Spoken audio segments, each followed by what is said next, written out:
നമ്മൾ quantity സർവേയിലൊക്കെ work ചെയ്യുമ്പോൾ ഈ ഒരു വീടിൻ്റെ ഫ്ലോർ ടൈൽ എത്ര ഉണ്ടെന്ന് കാൽക്കുലേറ്റ് ചെയ്യാൻ വേണ്ടിയിട്ട് QS എഞ്ചിനീയർ ആയിട്ടുള്ളവർ യൂസ് ചെയ്യുന്നൊരു ടെക്നിക്ക് ഉണ്ട്. എങ്ങനെയാണെന്ന് നോക്കാം. എല്ലാ ക്വാണ്ടിറ്റികളും നമ്മൾ സെയിം ടൈമിൽ എടുക്കണം.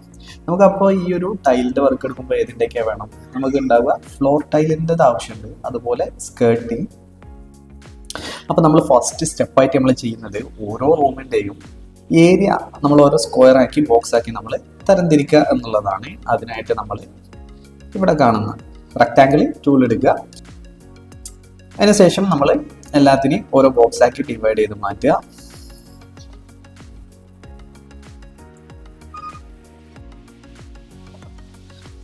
അപ്പം നമ്മൾ എല്ലാ ഏരിയയുടെയും ഓരോ സ്ക്വയർ ആക്കി നമ്മൾ സെപ്പറേറ്റ് ചെയ്തിട്ടുണ്ട്. ഇനിയാണ് നമ്മൾ എ എൻ്റർ പ്രസ് ചെയ്യുക. അപ്പോൾ ഏരിയ എന്നുള്ളത് വന്നു. അതിനുശേഷം എ പ്രസ് ചെയ്ത് എൻ്റർ കൊടുക്കുക. അതിനുശേഷം O കൊടുക്കുക. ഇപ്പോൾ നമുക്കൊരു ഇവിടെ സ്ക്വയറിലായിട്ടുള്ളൊരു ക്വസ്റ്റ്യൻ മാർക്ക് വന്നിട്ടുണ്ടല്ലേ. ഇനി നമുക്ക് സെലക്ട് ചെയ്ത് തുടങ്ങാം. അതായത് നമ്മൾ ഈ ഒരു ടോയ്ലറ്റിൻ്റെ ഏരിയ നമ്മൾ സെലക്ട് ചെയ്തു. അപ്പോൾ നമുക്കിവിടെ ഏരിയ ടോട്ടൽ ഏരിയ 2 എണ്ണം വന്നിട്ടുണ്ടല്ലേ. ഇനി നമുക്ക് അടുത്ത റൂമിൻ്റെ സെലക്ട് ചെയ്യാം. അപ്പോൾ ഇവിടെ വന്നിട്ടുള്ളത് ഇപ്പം ഈ ഒരു റൂമിൻ്റെ ഏരിയ, അതിൻ്റെ പെരിമീറ്റർ, അതുപോലെ തന്നെ ടോട്ടൽ ഏരിയ. ഇത്തരത്തിൽ എല്ലാ റൂമിൻ്റെ നമ്മൾ സെലക്ട് ചെയ്ത് കഴിഞ്ഞാൽ നമുക്കിവിടെ സെപ്പറേറ്റ് ആയി സെലക്ട് ആയതിന് നമുക്ക് ഗ്രീൻ മാർക്കിംഗ് വരുന്നുണ്ട്. ഇത് സെൻറ്റിമീറ്റർ സ്ക്വയറിലാണ്.